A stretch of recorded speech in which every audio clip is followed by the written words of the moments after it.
Hello, नमस्कार, आदाब, सत श्री अकाल और अस्सलाम वालेकुम। मैं हूं मोहम्मद अहमद काज़मी, लेकर आया हूं आपका पसंदीदा कार्यक्रम नज़र दुनिया पर। मीडिया स्टार वर्ल्ड की कोशिश रहती है कि आपको दुनिया की बड़ी खबरें पहुंचती रहें। खबर में आगे बढ़ने से पहले अगर मैं आपसे सवाल करूं कि अगर किसी इंसान की बेतुकी बातें आपको अक्सर सुननी पड़ती हों तो आपको कैसा लगेगा? आप कहेंगे कि आप उसकी तरफ तवज्जो करना बंद कर देंगे। हो सकता है आप कहें बेवकूफ़ की बात को क्या अहमियत देनी। लेकिन अगर ऐसी बातें किसी मुल्क का हुक्मरान करे तो आपको कैसा लगेगा? अब आपका हो सकता है जवाब अलग हो, लेकिन अगर अमेरिका का प्रेसिडेंट ऐसी बातें करे जो ना मुल्क के कानून के हिसाब से सही हो और ना ही इंटरनेशनल कानून इसकी इजाज़त देता हो, तो आप क्या कहेंगे? आज की बड़ी खबर यह है कि अमेरिका के प्रेसिडेंट डोनाल्ड ट्रंप ने 4 नवंबर को होने वाले प्रेसिडेंशियल इलेक्शन में जो बाइडेन से हारने की हालत में भी हुकूमत ना छोड़ने के लिए कहा है और पोस्टल बैलेट पर अपना एतराज़ जताया है।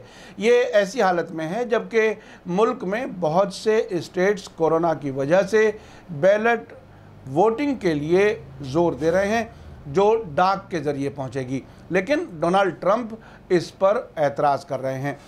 आज की दूसरी बड़ी खबर यह है कि यमन के हुती अंसारुल्लाह ने सऊदी अरब को चैलेंज किया है कि हमारी जंग सीधे अमेरिका से है। साथ ही ईरान के एक बड़े जनरल ने कहा है कि हम चाहते हैं कि अमेरिकी फ़ौज खाड़ी में आए क्योंकि वो हमारी रेंज में होंगे। आज का एपिसोड काफ़ी दिलचस्प और ख़बर से भरपूर है, आखिर तक ज़रूर देखें। खबर में आगे बढ़ने से पहले आपसे गुजारिश है कि अगर आप YouTube पर देख रहे हैं तो सब्सक्राइब कर लें और घंटी दबाना ना भूलें, और अगर फेसबुक पर देख रहे हैं तो हमारा पेज फॉलो कर लें और लाइक ज़रूर करें ताकि आपको हमारी हर एक वीडियो की खबर सही वक्त पर मिल सके। और अगर आपको हमारी खबर सच्ची और अच्छी लगे तो अपने व्हाट्सएप ग्रुप, फेसबुक, इंस्टाग्राम और ट्विटर अकाउंट पर ज़रूर शेयर करें ताकि मीडिया स्टार वर्ल्ड की खबरें दुनिया भर तक पहुँच सकें। आज की बड़ी खबर यह है कि अमेरिकी प्रेसिडेंट डोनाल्ड ट्रंप ने नवंबर में इलेक्शन हार जाने के बाद भी अमन के साथ यानी पीसफुल तरीके से हुकूमत की तब्दीली से इनकार किया है। उन्होंने कहा है कि उनका मानना है कि इलेक्शन के नतीजे अमेरिकी सुप्रीम कोर्ट तक जाएंगे क्योंकि उन्हें पोस्टल वोटिंग पर शक है। कई स्टेट्स डाक के ज़रिए वोटिंग को बढ़ावा दे रहे हैं जिसके पीछे वो कोरोना वायरस से बचाव को वजह बता रहे हैं। डोनाल्ड ट्रंप से जब प्रेस ब्रीफिंग के दौरान वेडनेसडे को एक जर्नलिस्ट ने सवाल किया कि डेमोक्रेटिक पार्टी के उम्मीदवार जो बाइडेन से चुनाव हारने या ड्रा होने की हालत में क्या वो पुरअमन तरीके से हुकूमत से अलग हो जाएंगे, इस पर डोनाल्ड ट्रंप ने कहा, मैं डाक के ज़रिए बैलेट के बारे में शिकायत करता आया हूँ और वो एक मुसीबत है। जब जर्नलिस्ट ने कहा कि लोग हंगामा कर रहे हैं तो डोनाल्ड ट्रंप ने उन्हें टोकते हुए कहा डाक से वोटिंग से छुटकारा पाएं और साथ ही ये भी कहा कि बहुत पुरअमन हुकूमत ट्रांसफ़र नहीं होगा बल्कि वही सरकार जारी रहेगी। यानी उन्होंने कह दिया कि इलेक्शन के बाद भी उनकी ही सरकार जारी रहेगी। इस सब में उनके इस जवाब में ये भी महसूस हो रहा है कि उन्हें अब हारने का डर सता रहा है। आपको याद दिला दूं कि 2016 में भी डोनाल्ड ट्रंप ने डेमोक्रेटिक उम्मीदवार और फॉर्मर प्रेसिडेंट बिल क्लिंटन की वाइफ हिलरी क्लिंटन से चुनाव लड़ते हुए नतीजों को नहीं मानने की बात कही थी। हिलरी क्लिंटन ने इसे अमेरिकी डेमोक्रेसी पर हमला बताया था। साथ ही खबर यह है कि जब ट्रंप को सवालों में उलझाया जाने लगा तो ट्रंप ने अपनी प्रेस कॉन्फ्रेंस अचानक बीच में छोड़ी और ये कहते हुए रवाना हो गए कि बहुत बड़ी और इमरजेंसी फ़ोन कॉल है, अब कल आपसे मिलूँगा। ट्रंप ने इस सवाल का जवाब नहीं दिया कि वो किसकी फ़ोन कॉल का जवाब देने के लिए बीच प्रेस कॉन्फ्रेंस से रवाना हो गए। उस वक्त जर्नलिस्ट ट्रंप से अमेरिका में जारी प्रोटेस्ट्स के बारे में सवाल पूछ रहे थे।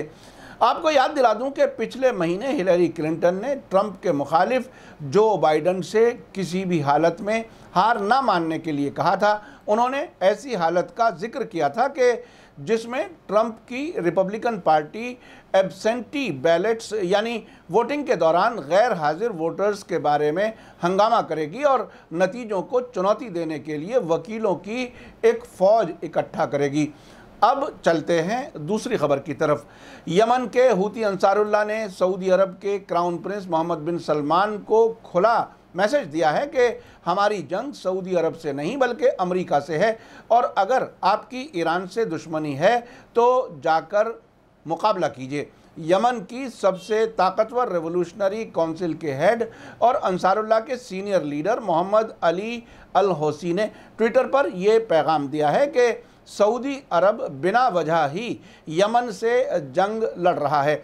अगर सऊदी अरब को ईरान से प्रॉब्लम है तो उसे चाहिए कि वो ईरान का मुकाबला करे, यमन पर जंग थोप देने का क्या तुक है। उन्होंने लिखा कि इस वक्त सऊदी अरब यमन से जो जंग कर रहा है वो दरअसल अमेरिका की जंग है, जिसके हथियारों से यमन पर हमले किए जा रहे हैं। आपको याद दिला दूं कि सऊदी अरब ने मार्च 2015 में यमन के ख़िलाफ़ जंग शुरू की थी, जिससे अब तक अरबों में सबसे गरीब मुल्क यमन भुखमरी की कगार पर पहुंच गया है। लेकिन फिर भी यमन की फ़ौज और वॉलंटरी फोर्स, जिसे अंसारुल्लाह कहते हैं, ने सऊदी को भी नाकों चने चबा दिए हैं और यमन के मिसाइल और ड्रोन सऊदी राजधानी रियाद समेत बहुत से शहरों और इलाकों को निशाना बना रहे हैं। पिछले साल सितंबर में सऊदी अरब की सबसे बड़ी तेल कंपनी आरामको के 2 कारखानों पर हूथियों ने हमले किए थे, जिसके बाद सऊदी अरब से तेल की 50% पैदावार कम हो गई थी। इस बीच ईरान की तरफ से अमेरिका को चैलेंज करते हुए बहुत ही अहम बयान आया है। इस्लामी रेवोल्यूशनरी गार्ड कोर IRGC के डिप्टी कमांडर जनरल अली फदवी ने अमेरिका को किसी भी बेवकूफ़ी करने से होशियार करते हुए कहा है कि अगर अमेरिकी फ़ार्स की खाड़ी में आए तो हमारे लिए बहुत अच्छा है, क्योंकि इस तरह से वे हमारी रेंज में होंगे। जनरल अली फदवी ने लेबनान के अलमयादीन टीवी चैनल से एक इंटरव्यू में कहा कि ईरान की रिवॉल्यूशन के ख़िलाफ़ अलायंस बनाने के लिए अमेरिका की कोशिशें बहुत पुरानी हैं। जनरल फदवी ने कहा कि अमेरिका ने अगर कोई नई बेवकूफ़ी की तो उसे ऐसी ताकत का सामना करना पड़ेगा जिसका उसने कभी सोचा भी नहीं होगा। इस बीच अरबी के बड़े अखबार अल खलीज अल जदीद में फ़िलिस्तीनी राइटर मरवान बशारा ने खाड़ी और इलाके में सऊदी अरब के कम होते असर का जायज़ा लिया है। अल खलीज ने लिखा है कि जमाल खाशोगी के मर्डर को 2 बरस पूरे होने वाले हैं और सऊदी अरब खाड़ी और मिडिल ईस्ट में अपना असर खोता जा रहा है। पूरे इलाके OIC, OPEC और मुस्लिम मुल्कों में बेहद असर के 50 वर्षों के बाद अब बिन सलमान की पॉलिसीज़ की वजह से सऊदी अरब गिरावट की खाई में उतर रहा है। अखबार ने कहा है कि पिछले 5 बरस ख़ास तौर से सऊदी अरब के लिए बेहद बुरे रहे और सऊदी अरब के क्राउन प्रिंस मोहम्मद बिन सलमान ने जो कुछ अपने मुल्क की तरक्की के प्लान के तौर पर पेश किया था वो सब बुरी तरह से नाकाम हो गया।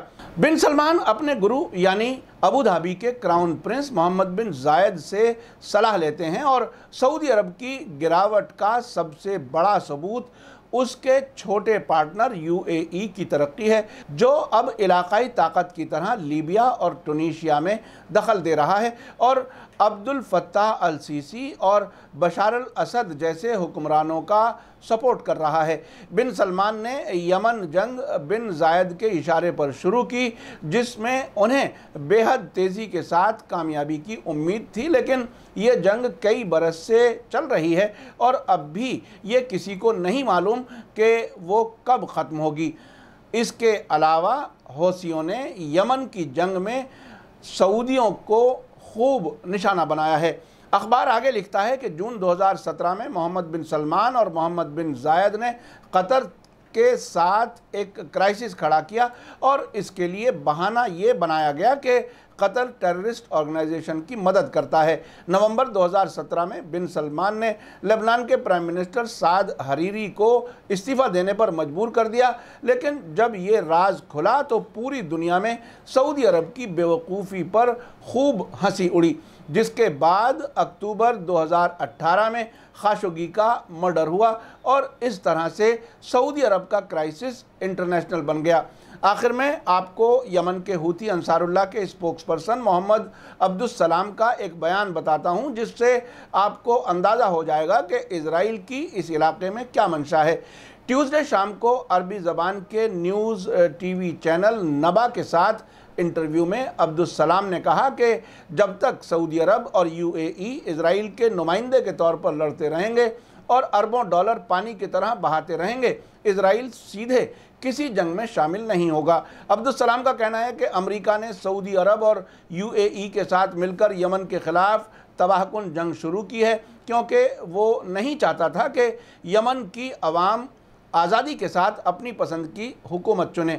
उन्होंने कहा कि अगर 21 सितंबर की रेवोल्यूशन, जिसमें 2014 में यमन की आवाम के ज़रिए फॉर्मर प्रेसिडेंट मंसूर हादी की सरकार को गिराया गया था, नहीं होती तो आज अमेरिका ने यमन को भी इजराइल के साथ ताल्लुकात नॉर्मल करने के लिए लाइन में लगा दिया होता। आपने देखा कि दुनिया के हालात किस तेज़ी से बदल रहे हैं। एक तरफ ट्रंप खुद दोबारा प्रेसिडेंट बनने के लिए कुछ भी करने के लिए तैयार हैं, अपने ही मुल्क के सिस्टम के ख़िलाफ़ जंग छेड़े हुए हैं। इजराइल की जान बचाने के लिए अरब मुल्कों के साथ ताल्लुकात नॉर्मल करने में लगे हुए हैं। अफ़गानिस्तान में भी अमन बातचीत छेड़ी हुई है, जिसका कोई नतीजा सामने आता हुआ नज़र नहीं आ रहा। ये सब वो इसलिए कर रहे हैं कि इलेक्शन जीतना चाहते हैं। अब यमन के हूती सऊदी अरब से कह रहे हैं कि वो असल में अमेरिका से लड़ रहे हैं और अगर सऊदी अरब को ईरान से प्रॉब्लम है तो जाकर सामना करे। ईरान कह रहा है कि अगर खाड़ी में अमरीकी फ़ौजी आ जाएं तो अच्छा है, वो उनकी रेंज में आ जाएंगे। इन सब हालात को नज़दीक से समझने से लगता है कि जो मुल्क खुद को सुपर पावर समझे बैठा है, अब उसकी हालत और ज़्यादा ख़राब होने वाली है। अब बदले हुए हालात में मीडिया के दम पर इमेज बनाने से बात नहीं बनेगी। वैसे भी जब से अमेरिका का ड्रोन ईरान ने गिराया है और उसका अमेरिका कोई जवाब नहीं दे सका और ईरान ने इराक़ में अमेरिका की छावनियों पर निशाना लगाया है, उसके बाद भी कोई फ़ौजी कार्रवाई नहीं कर सका, उससे उसकी इमेज ख़राब हुई है। अब कहाँ रही इज़्ज़त जो कभी सुपर पावर कहलाने में होती थी। हाल के कुछ बरसों में अमेरिका के बड़े लोगों ने खुद को सुपर पावर कहना भी बंद कर दिया है। इसी के साथ मुझे दीजिए इजाज़त। आज का एपिसोड कैसा लगा कमेंट्स में ज़रूर लिखें। शुक्रिया, थैंक यू, धन्यवाद। जय भारत, जय हिंद।